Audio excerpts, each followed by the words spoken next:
Un momento, por favor.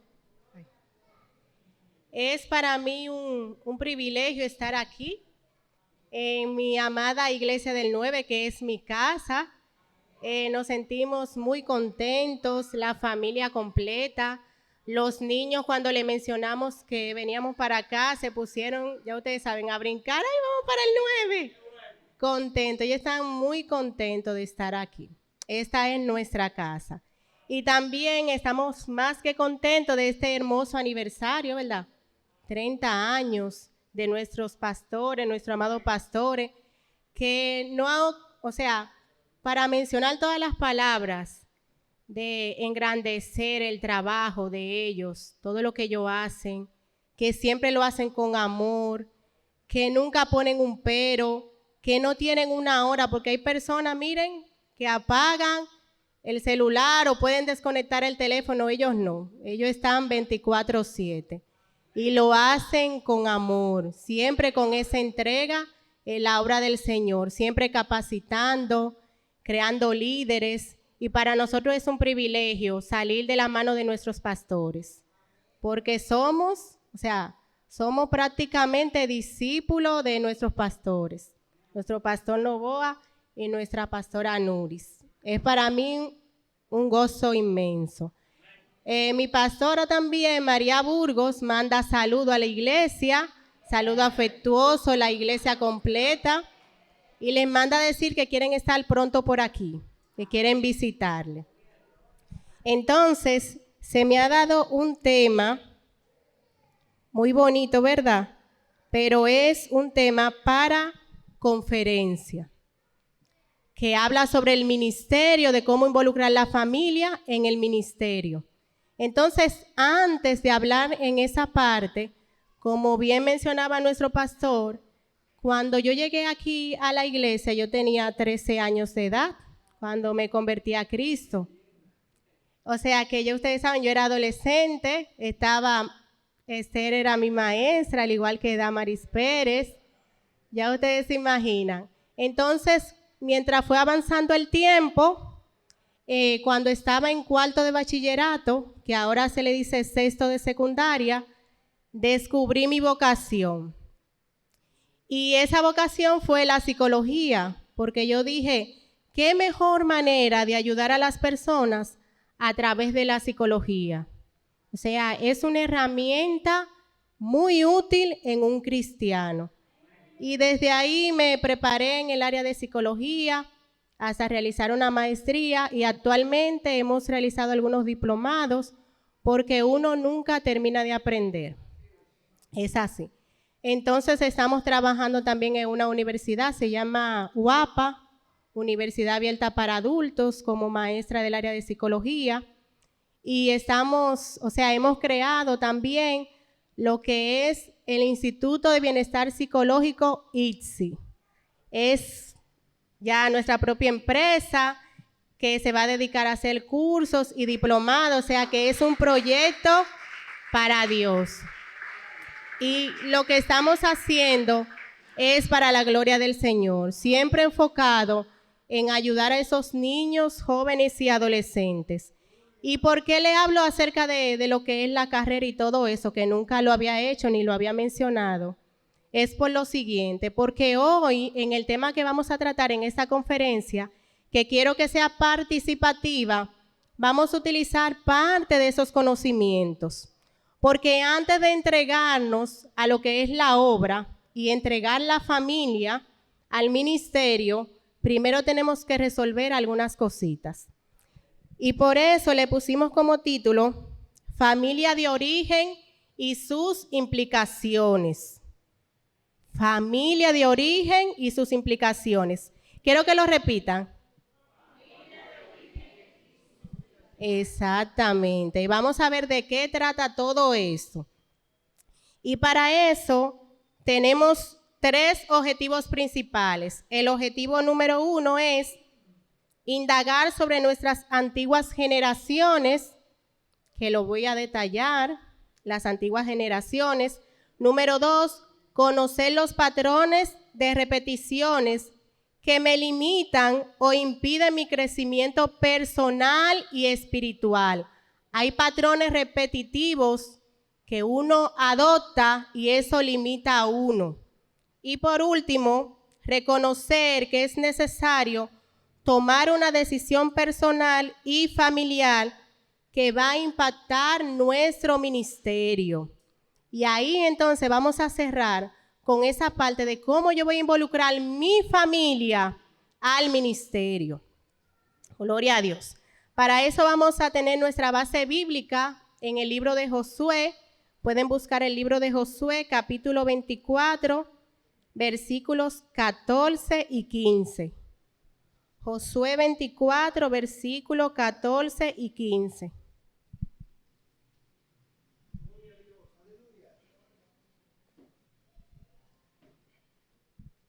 Cuando lo tengan pueden decir amén. Josué capítulo 24, versículo 14 y 15. El versículo 15 es un versículo muy, pero muy famoso. La palabra de Dios se lee en el nombre del Padre, del Hijo, del Espíritu Santo. Amén. Ahora pues, temed a Jehová y servidle con integridad y en verdad. Y quitad entre vosotros los dioses a los cuales sirvieron vuestros padres al otro lado del río y en Egipto, y servid a Jehová.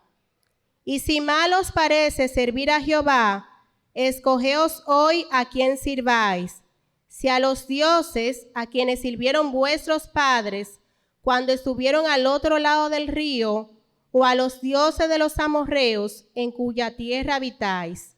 Pero yo y mi casa serviremos a Jehová. Pero yo y mi casa serviremos a Jehová. Amén. Se pueden sentar.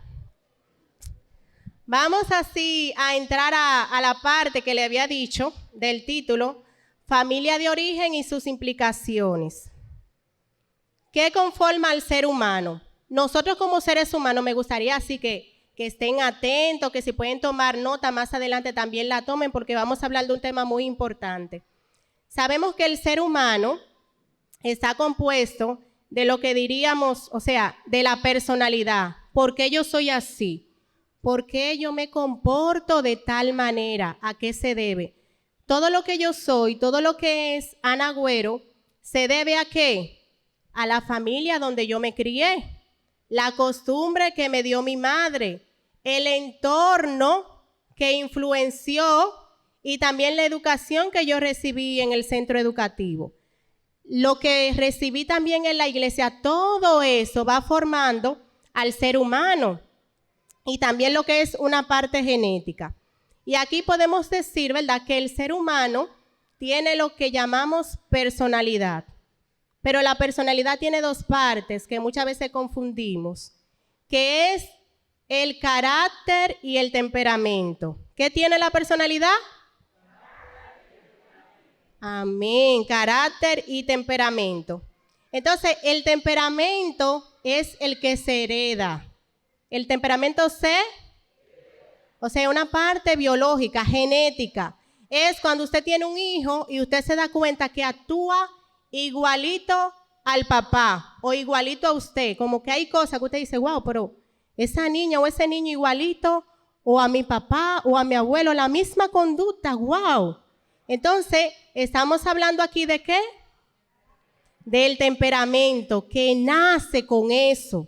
Oiga, desde que nace de la barriga, usted, esos que son, por ejemplo, flemáticos, que lloran mucho, desde que nace son así. Los que son fuertes, activos, desde la barriga se están moviendo. Entonces, esa es la parte genética. Pero está la parte del carácter, que uno dice, wow, ¿qué carácter tiene? Entonces, el carácter se adquiere, ¿por qué? Por el ambiente. Oigan bien, el carácter se adquiere de afuera. El ambiente es que te va moldeando el carácter. El lugar donde tú vives hace que tú actúes de una manera diferente, que tú vayas adquiriendo ciertas conductas. No es lo mismo una persona que se cría en el Capotillo, ¿verdad?, que uno que se cría en Piantini. Porque las defensas que va a adquirir el de Capotillo no va a ser la misma que el que se cría en Piantini, ¿verdad que no? Hay una diferencia del cielo a la tierra. Entonces ahí va formándose el carácter. Entonces eso es lo que somos como personas en esa parte. Eso es lo que viene a conformar nuestra conducta. La parte cognitiva, o sea, nuestros pensamientos. Ya venimos con una parte genética, pero ya otras cosas las vamos adquiriendo en el ambiente y nos vamos comportando de cierta manera. Y de esa forma somos nosotros. Así soy yo, así es Eloy, así es el pastor, así es la pastora, así es Héctor. Por todo lo que les rodeó, todo y cada decisión que tomó. Entonces, el punto número 2 es influencia de la familia en el ambiente. La familia donde uno se cría influencia en uno. La forma en que te criaron va a influenciar en quién tú eres y por qué tú actúas de determinada manera. Entonces, cuando hablamos de la influencia de la familia, podemos ir al punto número 3, que es la importancia de las generaciones y su influencia. ¿Cómo así? Miren, vamos a hacer un ejercicio. Yo voy a invitar a Héctor que pase por este lugar y a Catherine también. Y vamos a hacer una práctica. Usted va a hacer lo que yo le voy a explicar con ellos dos como ejemplo. Ellos son una pareja. Ponte de frente. Ellos son una pareja. Ven aquí, ponte de frente aquí. Ellos son una pareja con familias totalmente diferentes. Lo cojo a ellos como ejemplo porque yo conozco la familia de Héctor. Da la vuelta.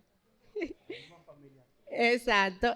Y acá, ¿tienen verdad? Entonces, Héctor fue criado con una madre soltera. Catherine fue criada con una mamá y un papá. Entonces, ellos tienen que ver, y ustedes también, cuáles son sus generaciones atrás. Porque hay patrones, que eso es el punto más adelante, patrones de repetición que usted sin darse cuenta está repitiendo lo mismo.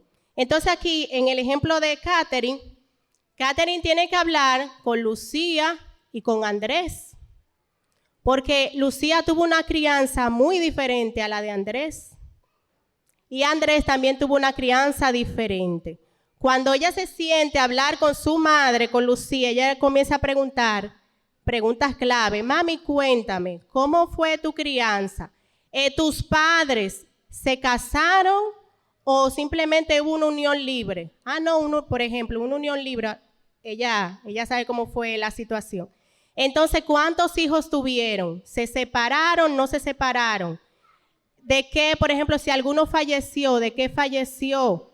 Si hubo un aborto, todos esos detalles que uno dice, ¿qué es eso? Sí, y le voy a explicar por qué. Ella va a preguntar todo eso y ella lo va anotando, porque él le va a hablar de la generación, vamos a decir la primera generación, que son los padres de Andrés y los padres de Lucía. Y luego sigue la generación, la segunda, que es la generación de Andrés. Y luego viene la tercera generación, que es la de ella. Pero después de la de ella viene la de los hijos. ¿Y qué pasa? Así mismo hace Héctor. Comienza a indagar. Comienza a preguntarle a su padre. Y resulta, gracias por el ejemplo, se pueden sentar. Quería ilustrarlo de esa manera para que puedan entender lo que es el asunto de las generaciones. Comenzar a indagar y a buscar. Porque se ha dado el caso de que, por ejemplo, en una generación donde los padres se separaron, en la segunda generación también nos damos cuenta que hubo una separación. Y luego en la tercera, y decimos, oye, pero se está repitiendo lo mismo. Nos damos cuenta que en una relación que hubo conflicto entre, por ejemplo, los hermanos, también el mismo conflicto está en los otros hermanos. Nos damos cuenta también que en una generación donde tal familia bebía mucho alcohol, el mismo patrón se repite en la otra generación y usted dice, wow, pero mira, también aquí vemos que tal hijo o tal persona consume alcohol. También vemos que la misma separación que se da viene y se da con los hijos y así sucesivamente. ¿Y por qué sucede todo eso? Porque, como dije en el punto número 3, la importancia de las generaciones y su influencia. Porque eso que nosotros no conocemos ni hemos investigado, a veces se están repitiendo en nuestra familia. Y no nos damos cuenta que el mismo carácter es el mismo de mamá, de papá o de otro pariente más arriba. Es tanto así que los patrones se pueden repetir de la siguiente forma. Cuando hablamos de patrones, tenemos patrones espirituales. ¿Cómo así espirituales? Ustedes no han visto generaciones, ¿verdad? Que todos son cristianos. Sí. Y en la otra generación siguen todos cristianos. Pero asimismo vemos otra familia en donde son libertinos. Una generación que eso ya usted sabe. Y la otra va por el mismo camino. Entonces también en lo espiritual, esos patrones de repetición, de generación en generación, se siguen repitiendo. Y no solo en lo espiritual, sino a nivel de salud.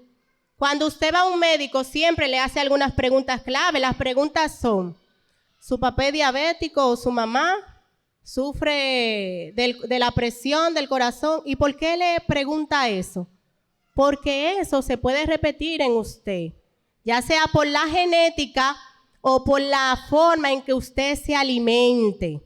Entonces, si su padre o su madre no tuvo una buena alimentación y cayó en un estado, por ejemplo, de diabetes, entonces es probable que si usted también no tiene una buena alimentación y tiene como genética, está propenso a la diabetes, que usted repita esa diabetes. Entonces, como estamos viendo, es importante conocer nuestra ¿qué?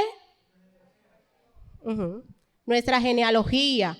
En psicología utilizamos lo que es el genograma para ver eso mismo, esos patrones que se van repitiendo. Así como hace un médico, así mismo hace un psicólogo. Y luego también vemos comportamientos y toma de decisiones que se repiten y que a veces decimos de manera ignorante, es que yo soy así. Y es que nadie me cambia. Pero cuando investigamos, es que está repitiendo el mismo patrón del papá o de la mamá. A veces cuando yo estoy, por ejemplo, con un caso de un niño fuerte y eso, cuando hablo con el padre resulta, o la madre, que ya yo digo, pero con razón, ¿verdad? Tienen el mismo carácter, el mismo temperamento. A veces el padre, cuando se está desahogando y dice, no, porque este muchacho, yo le pregunto, ¿y a quién se parece? Entonces ahí dice, no, salió a mí fuerte. Porque son patrones que se repiten. Entonces, antes de yo llevar a mi familia al ministerio, hay cosas que hay que cortar, ¿verdad? Hay que arreglar. Los patrones de repetición, bueno, así que todos son cristianos, que tienen un ministerio, que son adoradores, eso hay que imitarlo. Pero aquellos patrones en donde ya son totalmente diferentes la familia, no sé por ejemplo, la familia del pastor Novoa, vamos a hacerle una pregunta. Su familia no era como usted, pastor, ¿verdad? Cristiana ni... No. ¿Cómo era, pastor? Mi familia eran católicos tradicionales sin ir nunca a iglesia o muy ocasionalmente. Estoy hablando de manera generalizada porque mi familia es mixta. Nosotros somos varias camadas. Mi papá fue muy enamorado. Esa es la verdad. Y yo soy de un paquete de 3. Mis hermanos no fueron personas inclinados al evangelio, sino aislados. Y mis hermanos y hermanas en general tampoco lo han sido, aunque gracias al Señor un racimo de ellos sí están convertidos. Pero la diferencia yo la establecí, donde ha habido respeto, aprecio, distinción e influencia también. Y damos gracias a Dios por eso. Ahora, ya con la familia cercana, entiéndase, hijos y nietos, ahí es muy diferente, en extremo diferente. ¿Por qué? Por el patrón que la doña y yo hemos implantado y el ejemplo que le hemos dado a través de los años. Desde el vientre de su madre, la prédica siempre estuvo.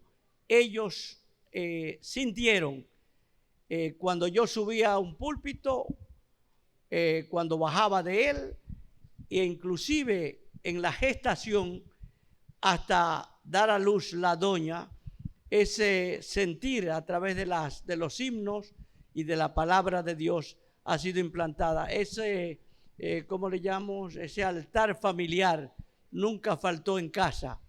Esa convivencia, esa comunicación, ese estilo, esa forma, porque habían normas y estilos impuestas por nosotros para cumplir, desde tareas cotidianas dentro del hogar hasta el ejemplo cotidiano también de lo que es el Evangelio. Nosotros hemos predicado desde el púlpito en el hogar con palabras y con ejemplo, tanto a hijos e hijas, así como a sobrinos y sobrinas. Gracias, pastor. Amén. Aquí hubo una diferencia, ¿verdad? Su familia de origen era totalmente diferente a lo que es el pastor ahora. Él marcó una diferencia. Él no quiso seguir lo mismo que seguía su padre. Él quiso ser diferente. Es igual que, por ejemplo, en mi familia, con mi madre, ¿verdad? Ella quiso ser diferente y se destacó por ser diferente. Y eso hizo que nosotros fuéramos totalmente diferentes a los demás miembros de la familia, pero muy diferente hasta el punto que como que uno no se siente en ambiente. El ambiente aquel es tan diferente que uno, o sea, es como que Dios cubrió a uno. Como que Dios dijo, Héctor es mío, Ana es mía y Celeste es mío, es mía.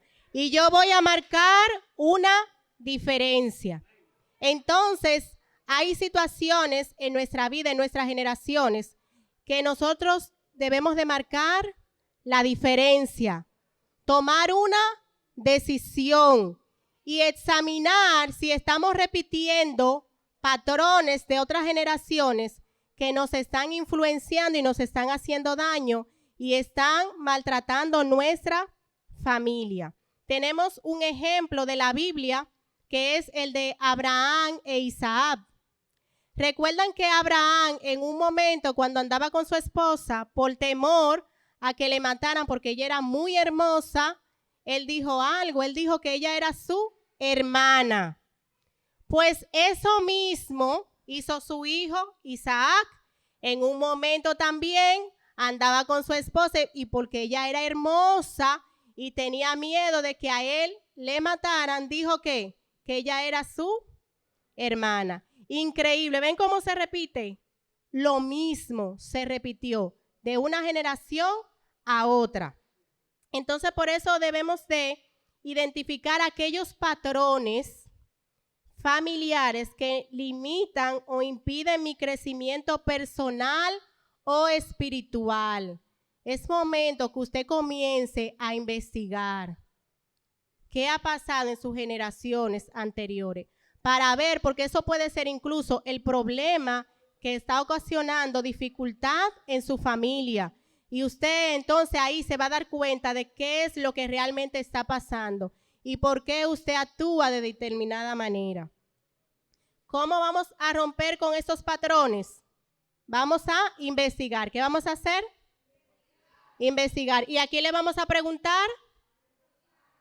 Ajá. Y ellos nos van a contar de sus padres. Y así vamos a tener una panorámica así amplia que nos vamos a sorprender. Incluso es verdad que hay sorpresas. Yo recuerdo que yo lo hice con mi padre, no me crié con él, ¿verdad? Y le llamé para conocer.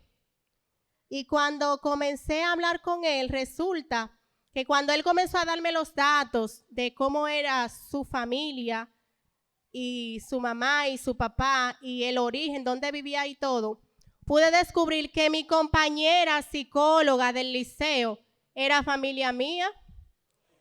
Eso es increíble. Y lo más lejos, porque yo estaba en el liceo donde Aris es el director, ¿verdad? En el Víctor Pascual Agüero. ¿Cómo se llama? Liceo Profesor Víctor Pascual Agüero. Yo nunca había tenido tantas relaciones con personas de apellido Agüero. Cuando yo estudiaba en el liceo, en la OIM, la única Agüero era yo. En todos esos años de estudio fue que yo conocí con el mismo apellido mío. Cuando yo me traslado a trabajar allá en el Víctor Pascual Agüero, me decían, pues, ustedes son familia, el Pascual Agüero. Mi compañera es apellido Diloné Agüero y hay muchos estudiantes apellido Agüero. Y yo, bueno, como que hay muchas personas Agüero en esta zona, pero yo no conozco nada así de mi familia, de parte de mi padre. Y cuando comienzo a indagar con él me dice, mi mamá era de un lugar allá que le dicen, Palavé, que le dicen Palavé. Y digo yo, pero ahí es porque resulta que la mamá, que es Agüero de mi amiga psicóloga, era de Palavé. Y ahí yo hice la relación, wow, pero qué chiquito es el mundo. Y pude descubrir eso que tenía muy lejos. Y patrones que veía que se repetían entre los mismos hermanos, que la mayoría de sus hermanos morían del corazón, de la presión, y que eso se estaba repitiendo con algunos hijos de la generación. Entonces yo pude ver así todos esos patrones que se repetían y pude entender muchas cosas. Entonces usted se va a ir con esa curiosidad de indagar, de conocer y de ver si hay ciertos patrones que se están repitiendo en su vida. Después que usted sabe, entonces puede enfocar su vida y su familia en una familia saludable. Puede tener salud emocional tanto en su pareja como en sus hijos. Es tan importante porque yo paré a Héctor y a Catherine porque ellos son pareja. Ahí se unieron ¿cuántas generaciones? Todo lo que Héctor ha adquirido y ha aprendido y todo lo que Catherine ha adquirido y ha aprendido de su madre, de su padre y lo que ellos aprendieron de sus padres, todo eso se conjuga en una familia que es lo que va a absorber Héctor Díaz y Keilín. Todo eso, entonces por eso es que debemos de conocer eso, para crear familias saludables. Y aquí nos vamos a los versículos que leímos, que fue el libro de Josué. ¿Por qué leímos Josué, capítulo 24, versículos 14 y 15? Porque Josué, en el capítulo 24, el Señor a través de Josué le habló al pueblo. Y oiga qué interesante lo que el Señor le dijo al pueblo. Le dijo, miren, yo lo saqué a Abraham de Seúl de los Caldeos. O sea, él era pagano. Y yo lo saqué de allá para hacer una diferencia. ¿Cuánto Dios ha sacado? Para hacer una diferencia, amén. Y luego de Abraham, ¿verdad? Sigue y comienza a mencionar cada una de las generaciones. Entonces viene Isaac. Y después de Isaac menciona el capítulo 24. Entonces vino Jacob y Esaú. Y después dice, Esaú ocupó una parte de la tierra, pero Jacob se fue a Egipto. ¿Recuerdan José y todo eso que ellos terminaron en Egipto? Y allá fueron esclavizados. ¿Y qué pasó con esa generación? Que por eso estamos hablando de la generación, que usted tiene que conocerla. Esa generación absorbió todo lo que estaba pasando en Egipto. Toda esa cultura de Egipto. Todo lo absorbió. La idolatría, la adoración a los dioses paganos, todo eso lo absorbió. Y fue tan fuerte lo que absorbió y que ellos no quisieron cambiar, que para entrar a la tierra prometida, ¿pudieron entrar ellos? Una generación nueva. ¿Ven por dónde va la cosa? ¿Qué profundo es? O sea, ellos no cambiaron el patrón, excepto, claro, Josué. Entonces, después de Moisés, que viene Josué como sucesor, entonces, él le dice todo eso que Dios les recuerda desde el origen allá, les recuerda, miren la generación, miren todo lo que ustedes hicieron, y después lo ponen en jaque mate prácticamente. Ustedes van a decidir, ¿verdad? O ustedes van a hacer lo que hicieron sus padres, o sea, hablando de la generación cuando ellos estuvieron en Egipto, o cuando luego pasaron el mal muerto, ¿verdad? o van a absorber lo de los pueblos vecinos, los pueblos que estaban alrededor, ustedes van a absorber esa cultura o van a decidir servirme a mí. Porque recordemos que cuando ellos fueron en el desierto nacieron nuevas generaciones. ¿Y esas generaciones de qué se alimentaban? De lo que sus padres le contaban, de la historia, porque siempre en el pueblo de Israel se llevaba la genealogía y contarle de Dios y de Abraham y todo eso. Entonces aquí en el versículo 14 dice, ahora pues temed a Jehová y servirle con integridad. O sea que ustedes van a temer, van a respetar a Dios, porque ahora mismo estamos en una generación difícil, ahora mismo. Esa generación que está ahora, o sea, lo que está pasando, los que están sin Cristo, están en una situación difícil. Los amiguitos de nuestros hijos, ya ustedes saben cómo es. Ustedes saben cómo es el medio.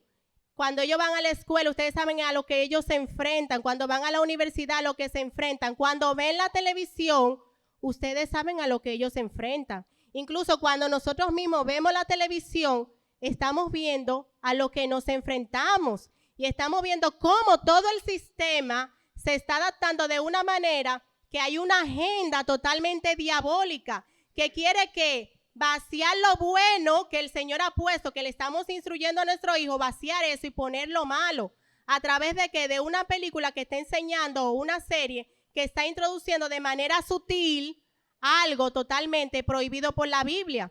Y ahí vemos lo que es, bueno, vamos a decirlo así, lo del abecedario completo, LGTB, porque ahora eso, ahora tiene más letra añadida, porque ahora usted no se imagina, hay situaciones ahora que los adolescentes están totalmente confundidos, y nuestros hijos son los que van a ayudar a esa generación confundida.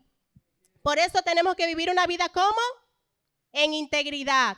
Después que yo descubro qué cosas hay mal en mí, qué patrones yo estoy repitiendo, que tengo que cortar con eso, entonces yo comienzo a sanar yo, para yo ayudar a mis hijos y vivir una vida de integridad, que no sea que viva una cosa en la iglesia y en la casa sea otra, sino que sea integridad, adentro, afuera, donde quiera, en el trabajo, en la calle, en integridad, como dice aquí en el versículo 14, y en verdad. Y quitad de entre vosotros los dioses a los cuales sirvieron vuestros padres al otro lado del río. ¿Ve de lo que Dios le está hablando? Sus padres, la otra generación que hizo, ¿adoró qué? Adoró imágenes, adoró otros dioses. ¿Y cuáles eran esos dioses que adoraron? Los dioses que estaban ¿dónde? En esas ciudades, en el medio donde ellos se estaban desenvolviendo. Entonces, si llevamos esto ahora a nuestra actualidad, ¿qué es lo que se está moviendo? Ya no son ídolos, ¿verdad? Hay otras cosas que son fuertes que se están moviendo. Y que tenemos que apartarlo y ponerle un ¿qué? Un esto. Me gustaría que de los jóvenes que están aquí nos digan algo de qué se está moviendo ahora, que ustedes se han dado cuenta que no es de Dios y que se quiere como introducir en sus vidas. Piensen ahora los jóvenes, ¿verdad? Nuestros adolescentes, ¿qué se está moviendo ahora? Dígame.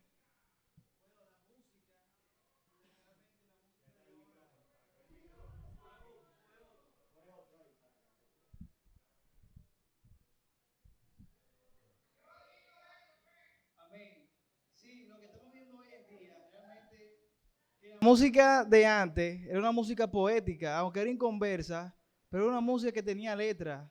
Pero ahora la música de ahora no tiene letra, ahora lo que tiene son malas palabras, por así decirlo, basura. Y disculpen la palabra, no hay letras. Son canciones ofensivas que ofenden al otro, es como criticando. Ahora mismo, antes las personas por lo regular vestían mejor, ahora las personas no quieren vestir bien, quieren vestir de sabe cómo, y realmente la inmoralidad, sí, la recortada también es diferente, ahora se pintan el pelo, Señores, miren, realmente ahora mismo, o sea, no es, o sea, comparando el tiempo de antes, Ana, con el tiempo de ahora, Es mucha la diferencia. realmente es demasiada diferencia.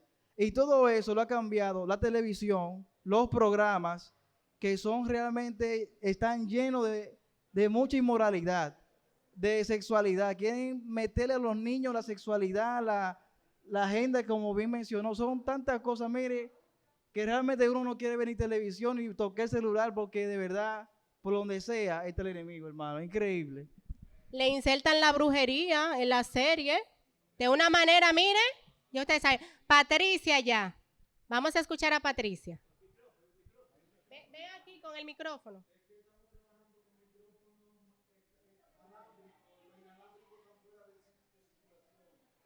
Tienen que venir para acá porque el micrófono que tenemos es con el alambre. Vamos a ver.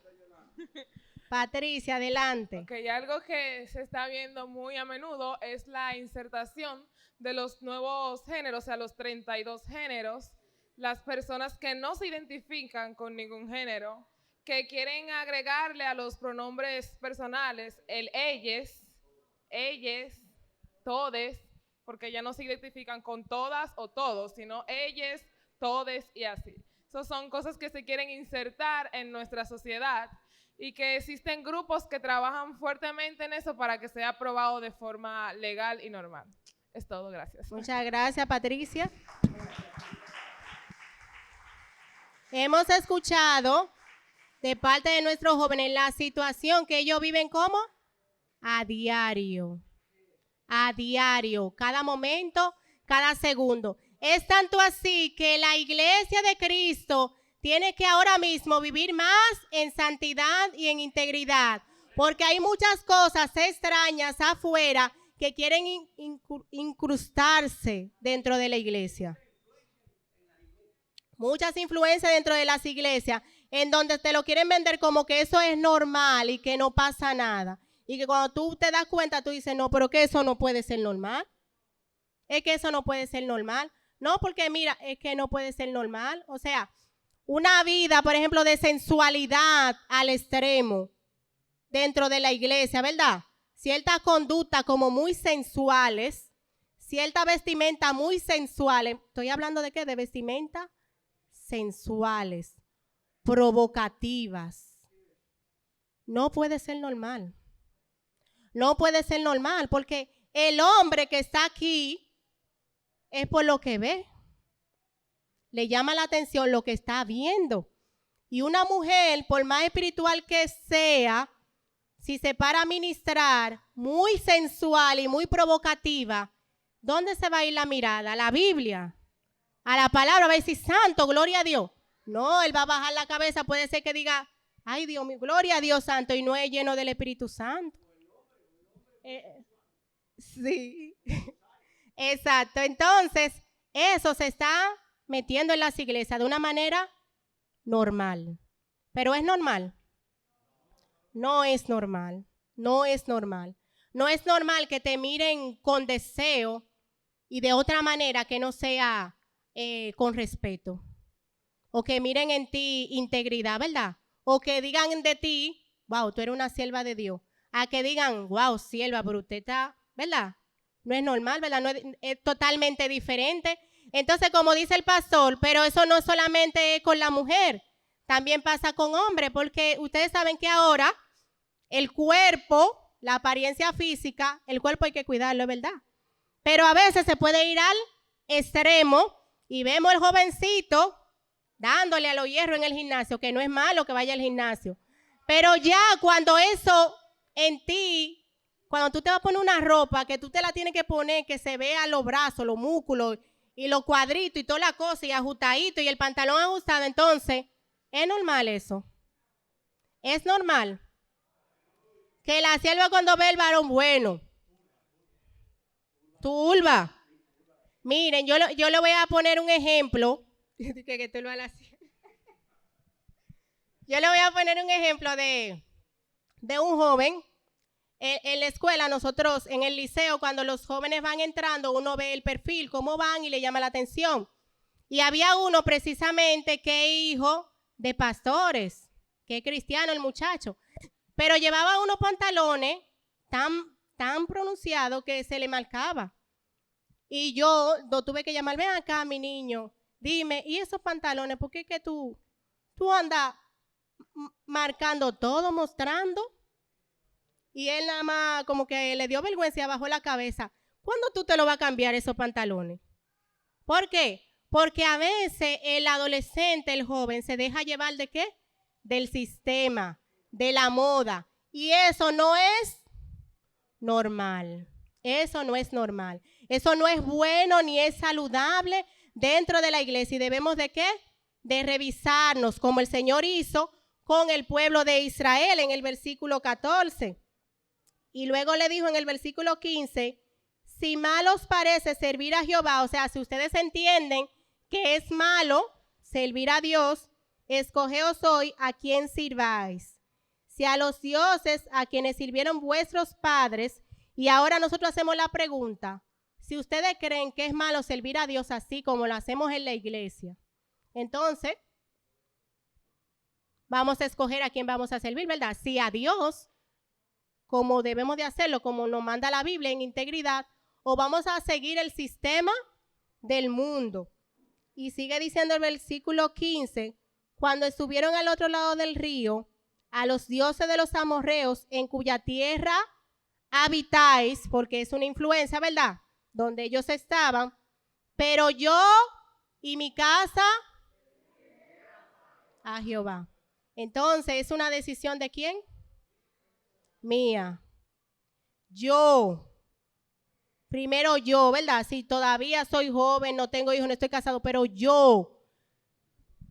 Whatever con el mundo, con el que esté allá afuera, con el que se llame cristiano, pero como que hay algo como que no encaja. Porque hay muchos que son cristianos, pero hay cosas que no encajan. Entonces usted no puede moldearse por ahí a desencajarse, sino que usted tiene que tomar una decisión que firme. ¿Una decisión cómo? Firme. Decidirse. ¿Yo voy a seguir esa agenda diabólica allá afuera o yo voy a decidir que servir a Jehová? Y luego viene, ¿verdad? Los que tienen familia ya, que tienen hijos pequeños todavía. Mientras ese muchacho sea menor de edad, se tiene que ajustar. ¿Qué tiene que hacerse? Ajustarse a lo que papá y mamá digan. No de una manera autoritaria, no de una manera que le hiera y que lo maltrate, porque también se da el caso de que hay padres o pastores o líderes que son tan fuertes con los hijos que lo marcan y en vez de acercarlo a la casa de Dios, lo hace que se alejen y que salgan corriendo y luego están de adultos con mucho trauma y no quieren venir a la iglesia. Entonces tenemos que revisarnos. Miren qué hermoso ejemplo tenemos aquí en esta noche de nuestros pastores, ¿verdad? Aquí tenemos a Esther y a Zuleika, que desde de toda su niñez, toda su vida, ustedes nunca se han descarriado, ¿verdad que no? No. ¿Por qué? Porque tuvieron una familia ¿cómo? Saludable. Porque no fueron marcadas de manera negativa. Porque después que su hijo ya es mayor de edad, él tiene que tomar una decisión. Así como Josué le dijo al pueblo, ustedes deciden. Y el hijo toma su decisión. Pero no porque tú no hayas hecho el trabajo. ¿Hicieron el trabajo nuestros pastores? Lo hicieron, aquí están los frutos y la evidencia. Lo está haciendo Esther y Zuleika, ¿verdad? Siguiendo la línea de los pastores. Vamos a seguir la genealogía. Yo estoy viendo a Odea ahí, tocando el piano y alabando a Dios. ¿Verdad? Entonces, ¿qué me está transmitiendo eso? Y también las hermanas. Y Delcy, por ejemplo, también. Yo veo a Carla ahí, adorando a Dios. ¿Qué me está transmitiendo eso? ¿Cuál es el mensaje que se me está dando? Que hay salud en la casa, que las cosas se están haciendo bien, que los patrones que se están repitiendo vienen ¿de dónde? De arriba, que hay integridad y hay orden en la casa porque se está siguiendo el mismo patrón que Dios nos enseña a través de su palabra.